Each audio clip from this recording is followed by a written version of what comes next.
আজি কেইটামান এছামিছৰ বিষয়বস্তু লৈ আহিছোঁ। বিষয়বস্তুখিনি খুবেই ইম্পৰ্টেণ্ট। কুৱেশ্যন নম্বৰ 1, অসম নামটো লিখিত ৰূপত প্ৰচলন কেতিয়াৰ পৰা হয়? এনচাৰ, পঞ্চদশ শতিকাৰ পৰা অসম নামটো লিখিত ৰূপত প্ৰচলন হয়। কুৱেশ্যন নম্বৰ 2, ভাৰতীয় আৰ্য ভাষাৰ লগত অসমীয়া ভাষাৰ সম্পৰ্ক আছেনে? এনচাৰ, আছে।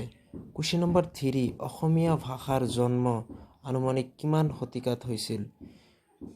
এনচাৰ, খ্ৰীষ্টাব্দ 10 শতিকাত। কুৱেশ্যন নম্বৰ 4, অসমীয়া ভাষাৰ উৎপত্তি হোৱা প্ৰাকৃত কি? Answer, Magadhi Prakrit. Question number 5, Magadhi অপভ্ৰংশৰ কোনটো শাখাৰ পৰা অসমীয়া ভাষাৰ উৎপত্তি হৈছে? এনচাৰ, প্ৰাচ্য বা পূৰ্ব মাগধী অপভ্ৰংশৰ পৰা। কুৱেশ্যন নম্বৰ 6, কামৰূপৰ ভাষা মধ্য ভাৰতীয় ভাষাতকৈ কিছু পৃথক বুলি মন্তব্য কোনে কৰিছিল? এনচাৰ, চীনা পৰিব্ৰাজক হিউৱেনচাঙে। কুৱেশ্যন নম্বৰ 7, অসমত ভাষা আন্দোলন কিমান চনত হৈছিল? এনচাৰ, 1972 চনত অসমত ভাষা আন্দোলন হৈছিল। কুৱেশ্যন নম্বৰ 8, শূন্য পুৰাণ কাৰ ৰচনা? এনচাৰ, ৰামাই পণ্ডিতৰ।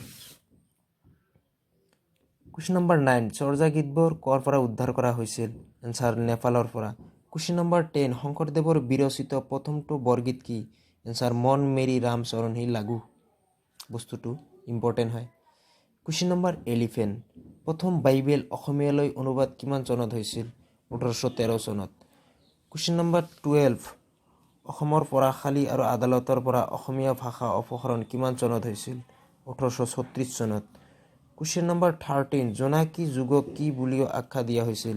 এনচাৰ, বেজবৰুৱাৰ যুগ বুলিও আখ্যা দিয়া হৈছিল। কুৱেশ্যন নম্বৰ 14, উজনি উপভাষাৰ ভাগ এটা কি? শিৱসাগৰীয় উপভাষা। কুৱেশ্যন নম্বৰ 15, কাছাৰ অঞ্চলৰ স্থানীয় লোকসকলে ব্যৱহাৰ কৰা ভাষাটোৰ নাম কি?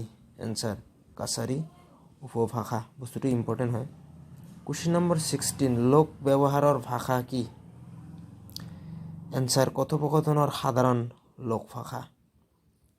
গতিকে আজি এইখিনিয়েই। থেংক ইউ ফৰ ৱাচিং।